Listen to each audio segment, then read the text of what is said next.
Hai sahabat cari edukasi, memancing dilakukan dengan jorang dan menggunakan mata kail tentunya hal yang lumrah dilakukan oleh para pemancing di seluruh dunia. Tetapi di beberapa belahan dunia lain masih ada cara-cara tradisional yang tetap dipertahankan sebagai adat istiadat masyarakat yang tradisinya makin terkikis oleh perkembangan zaman. Namun ada pula yang mengkombinasikan antara teknologi dan memancing tradisional. Apa saja cara-cara dalam memancing? Mari kita lihat video sampai habis.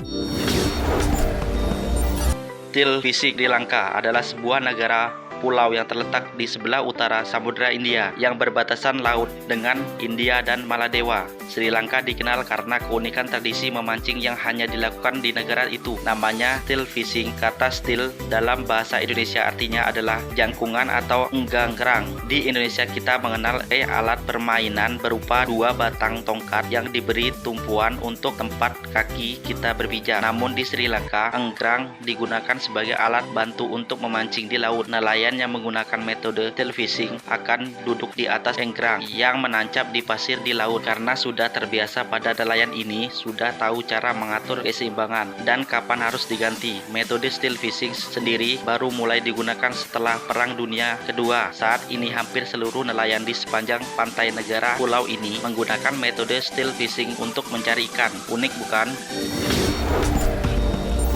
Kormoran fishing atau memancing dengan kormorat adalah teknik memancing tradisional di mana nelayan menggunakan burung kormoran yang terlatih untuk menangkap ikan di sungai. Secara historis, teknik ini banyak dipraktekkan di Jepang dan Cina sejak tahun 960 dan diwariskan secara turun-temurun. Biasanya teknik ini dilakukan bersama-sama dengan nelayan lainnya yang semuanya juga memiliki burung ini. Untuk mengendalikan burung, para nelayan memasang tali pengikat di bagian leher burung. Hal ini dilakukan untuk mencegah burung menelan ikan yang lebih besar. Namun burung kormoran masih tetap bisa menelan ikan yang berukuran lebih kecil. Ketika burung telah berhasil menangkap ikan, nelayan membawa kembali burung ke perahu dan mengeluarkan ikan yang ditangkap oleh burung tersebut. Unik bukan?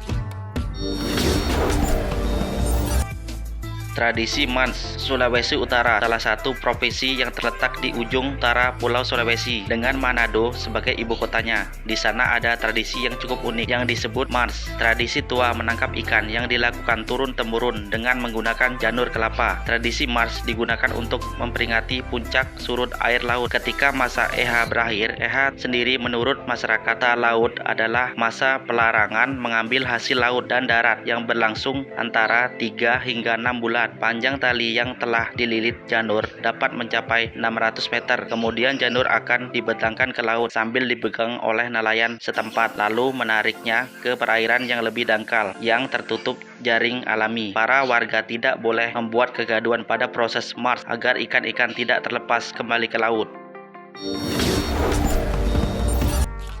Southdown fishing, nelayan Kashmir di India juga memiliki cara unik ketika berburu ikan, yaitu dengan menutupi kepala dan sebagian tubuhnya dengan selimut dan jerami. Cara ini dilakukan turun-temurun ketika menangkap ikan di danau. Biasanya para nelayan berangkat dengan perahu kayu yang dilengkapi dengan tombak. Kemudian mereka bersembunyi di bawah kain dan jerami di sudut perahu. Hal ini menyebabkan bayangan di air yang menarik perhatian ikan. Ketika ikan mendekat, para nelayan menyerang ikan yang mendekat dengan tombak mereka. Terima kasih sudah menonton. Jangan lupa share dan subscribe juga di video ini. Sampai jumpa pada video berikutnya.